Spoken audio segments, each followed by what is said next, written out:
So আমি এতদিন use করে তাহলে এই ফোনটাকে আপনাদেরকে কিনতে বলবো?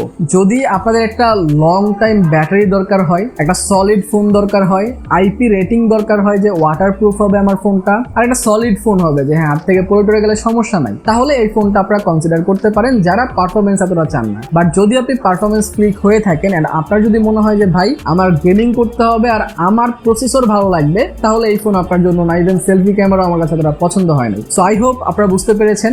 যদি আপনার মনে হয় যে এই ফোনটা আপনার জন্য ঠিক আছে তাহলে নিতে পারেন। তো আমি যেমন বললাম, যদি আপনার মনে হয় যে আপনি সে ধরনের ইউজার তাহলে এই ফোনটা নেন, আর যদি নিতে হয় তাহলে রাইমোস থেকে নিতে পারেন। ডিসক্রিপশনে আমি নাম্বারের লিঙ্ক দিয়ে দিছি। এন্ড যদি আপনারা বলেন যে ভাই তাহলে এই বাজেটে একটা বেস্ট পারফরমেন্স কেন্দ্রিক ফোন আমাদেরকে সাজেস্ট করেন, তাহলে এইটার দামে 19,000 টাকায় 8128 ইনফিনিক্স হট 60 প্রো, সেইটারও কিন্তু একটা ফুল ক্রেজি রিভিউ আমি করে রাখছি। সেইটা দেখতে চাইলে এইখানে ক্লিক করে দেখে নিতে পারেন। ভালো শুরু থাকেন, ভিডিওর ভালো লাইক কমেন্ট শেয়ার করে দিন। দেখা হবে পরের ভিডিওতে। টিল দেন, আল্লাহ হাফেজ।